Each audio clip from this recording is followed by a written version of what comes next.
তো আমার কি দোষ ছিল দুটো মেয়েকে জন্ম দেওয়া? এটাই যদি মরে যাই আমার বডিটাকে নেওয়ার মতো কেউ থাকবে না কেন? একজন বাবা একজন মা মিলে একটা সন্তানকে আগলে রাখে, সংসার তৈরি করে। তো বন্ধুরা, তো অনেক দিন ধরে ভাবছি এই ভিডিওটা করব বলে আর করা হয়নি। তো তোমরা যারা অনেকেই আমাকে কমেন্ট করে বলো, যে একজন আমাকে কমেন্ট করেছিল যে তোমার স্বামী তোমার কাছে নেই, তোমাকে ভালোবাসে না, ওই জন্য তোমার কাছে নেই। তারপরে এমনকি তোমার সন্তানদেরকেও ভালোবাসে না, ওই জন্যে তোমার কাছে নেই। তো এরকম বিভিন্ন রকমের অনেক কমেন্ট করেছো। ওই একজন, যাই হোক নামটা মনে পড়ছে না, অবশ্য কমেন্টটা আছে, আমি রেখে দিয়েছি। তো ওনার উদ্দেশ্যে বলতে চাই, আমার দাদা হোক বা ভাই হোক বা দিদি হোক, তো আমার কি দোষ ছিল দুটো মেয়েকে জন্ম দেওয়া? এটাই যে আমি দুটো মেয়ে জন্ম দিয়েছি, আমার কি অপরাধ ছিল? হাতটা ব্যথা হয়ে যাচ্ছে একটু। দুই মেয়েকে জন্ম দিয়েছি বলেই দেখো, ছেলে মেয়ে সব কিছু উপর আলাদা।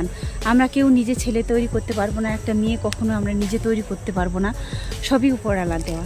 তো আমার কি অপরাধ ছিল যে আপনি না জেনে এতগুলো কথা বলে দিলেন? আমি এসেছিলাম, আমার অপরাধ এটাই ছিল যে আমি চেয়েছিলাম, কারণ আমি নিজেও আনিনি, তো আমাদের দুজনেরই সিদ্ধান্ত ছিল যে বাচ্চাগুলোকে পড়াশোনা করাবো। তো আমি পড়াশোনার সূত্রে এসেছিলাম।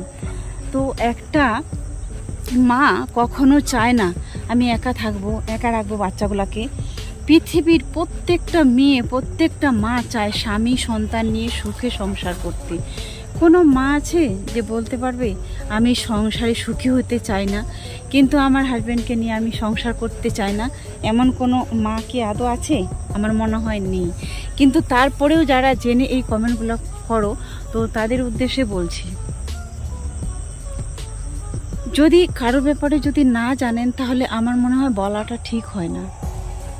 পৃথিবীর কোনো মা চায় না যে আমার স্বামীকে নিয়ে আমি সংসার করব না। এমন একটা দিক দেখো যেখানে দুজনকে করতে হয়, কর্তব্য দায়িত্ব যেটাই বলো না কেন, একজন বাবা একজন মা দুজন মিলে একটা সন্তানকে আগলে রাখে, মানুষ করে, একটা সংসার তৈরি করে, তিল তিল করে তৈরি করে সংসারটাকে, একটু সুখের জন্য, একটু শান্তির জন্য তৈরি করে সংসারটা। কেউ চায়নি কোনো দিনও যে সংসারটা ফেলে দিয়ে আমি অন্য জায়গায় একা থাকবো বাচ্চা দুটাকে নিয়ে। তাছাড়া আমার বাড়ি তো কোথায় অবশ্যই জানেন। তো যখন আমি চোখ বন্ধ করে যখন উপলব্ধি করি যে আমি এইখানে পড়ে আছি, এমনকি আমি যদি মরে যাই আমার বডিটাকে নেওয়ার মতো কেউ থাকবে না। আমার শরীর এতটা খারাপ, আমি যদি মরে যাই, আজকে যদি মরে যাই, হয়তো এখানকার আশপাশে ওই গ্রামের লোকজনেরা হয়তো বলবে, যাই হোক এর যেহেতু কেউ নাই, তাহলে এখানে একে মানে দাফন করা হবে, কি যাই হোক কিছু একটা করা হবে। কিন্তু কখনো কেউ ভাবে যে আমি আমার জন্মস্থান, বাবা মার সবাইকে ছেড়ে আমার লাশটা সারা মানে আমি মরে গেলে কেউ কি চায় যে আমার লাশটা শুধুই এখানে পড়ে থাক? পৃথিবীর কোনো মহিলা চায়? কেউ চায় না। কিন্তু না জেনে আপনারা ভুলভাল কমেন্ট করেন। তারপরে হ্যাঁ চলে যেতে পারি, এটাও ঠিক বলে যে চলে যেতে পারি, কিন্তু আমার সুখের জন্য তো আমি থাকিনি এখানে পড়ে। আমার সুখের জন্য, আমার জীবনের জন্য তো আমি এখানে পড়ে থাকিনি। আমি আছি শুধু দুটো বাচ্চার দায়িত্ব নিয়ে, দুটো বাচ্চাকে মানুষ করতে হবে।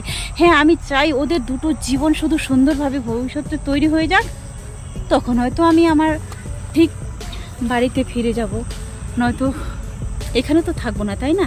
বাড়ি আছে, ঘর আছে। অবশ্য এখনই আমি, অনেকেই বলেছো কেস করতে পারো না, হেন তেন।